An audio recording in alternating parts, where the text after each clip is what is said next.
Please welcome Gadget Man. BBC Radio Suffolk. Feels like they ought to have a round of applause. Please welcome Gadget Man. It's Matt Porter, by the way, our gadget guru. Good morning. Good morning. Nice to see you. Now, you've been looking at an awful lot of cars for us. Electric cars, hybrid cars, because 'tis the future. It is, yes. 'Tis the future at some way. We're going to run out of fossil fuels at some point or other. And you've had an invitation, and I'm not surprised that you accepted it, to go and spend the day where? Tell me all about it. Yes, I was invited by Porsche Motorsports to attend the British round of the World Endurance Championships, which is called 6 Hours of Silverstone, which was at Silverstone, funnily enough, a couple of weeks ago. So I had the choice of which day I wanted to go along to. I could have gone to race day, practice, but I chose to go to qualification day purely because there'd be more opportunity to talk to the technicians and the drivers and things like that. It wouldn't be quite so fraught, so I went along on qualification day. Now, the one thing, I used to work in a prestige garage, Mercedes-Benz, and and it would be the same with Porsche, I'm sure you'll tell me. What used to happen was the big high-end vehicles, the 50, 60 grand cars, and I'm talking the mid-80s, so goodness knows what they cost now, would come out with new innovations. But then over a period of time, you saw those innovations creep their way down the model range. Into production, normal production cars, yeah. And that is how, I mean, ABS, when that first came out, and how many vehicles have got that now, for instance? Heated seats, all those kind of innovations.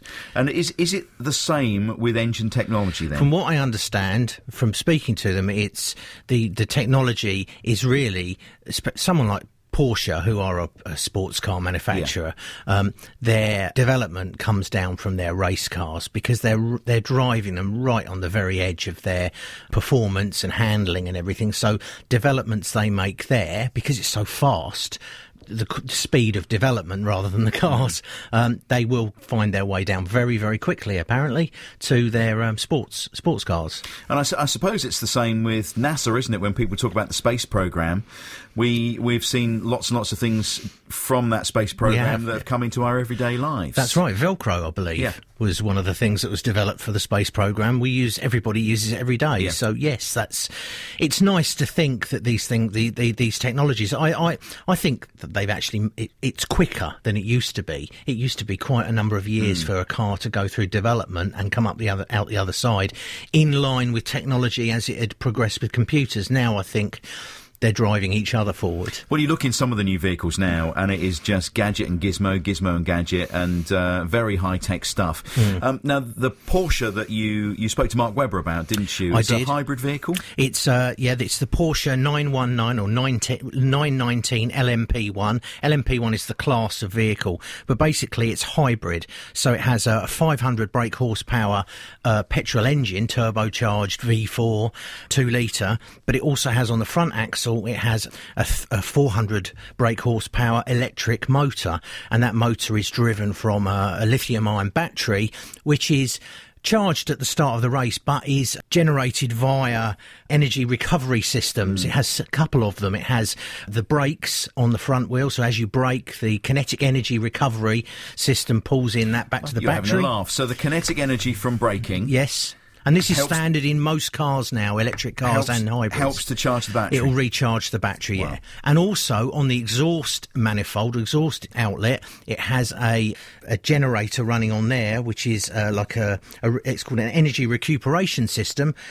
So it's running a little motor generator on the exhaust. As the exhaust gas goes through, it turns a generator which charges the battery some more. So I believe on a lap-by-lap basis they can recover 8 megajoules of electricity, which I have no idea what that is, but it's quite a bit. It is fascinating. Honestly, it is fascinating to see some of the new innovations and the way that they then become available for the cars that we can perhaps afford. The more energy they recover, they have to actually reduce the amount of petrol they use per lap. So the 8 megajoule class that they're in, I believe they can only use 4.7 litres of petrol per lap. Right. Whereas if it's less... this is top-of-the-range sports car racing. Yeah, 200 miles an hour. 200 miles an hour. But this technology will filter its way through to the cars that we're driving. It already is, so Mark tells me. Yeah, all right. Me mate Mark Webber. Yes, yes. You had a little chat with him, I see. I did. I spoke to him for about 5 minutes, and it was right at the end of the day, and he was quite tired, bless him.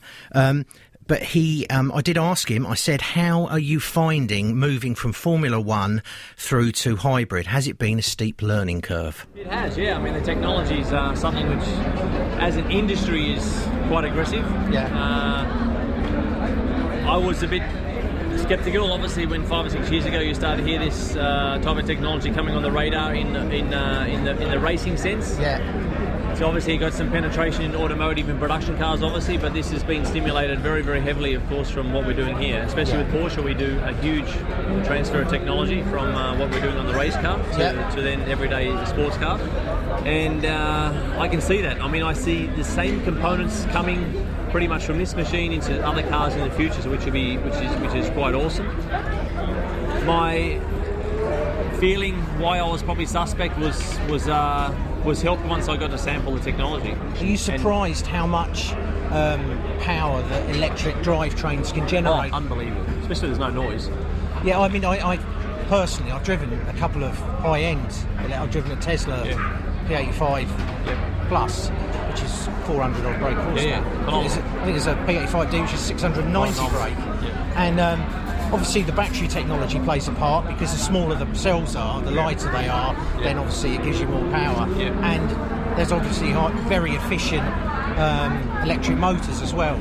And it's just pretty interesting. That's something that I really didn't pay a lot of attention to about a year ago, but just happened upon. And I've got to the point where I'm now standing in Silverstone talking about a top of the range sort of a Le Mans. Phenomenal. I mean, you should talk to some other guys if you haven't. I mean, talk to some of the technical offers. I have. Well, that's what you should do, because us guys are the last end users, and we're not behind, obviously.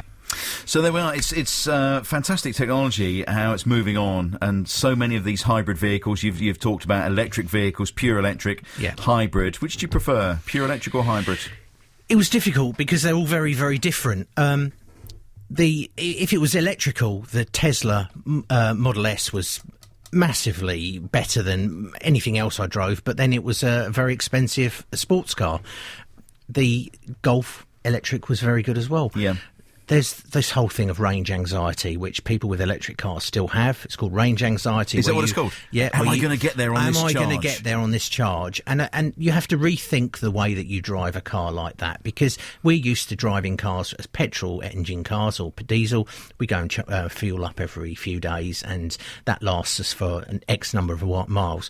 The electric cars, and hybrids as well, but obviously you've got the engine to rely on. The range is much lower generally, but because of what they are, you come home from work, you plug it in, and you forget about it. So you're fueling it all the time, or we fuel it at work. So I think the range anxiety is a big problem.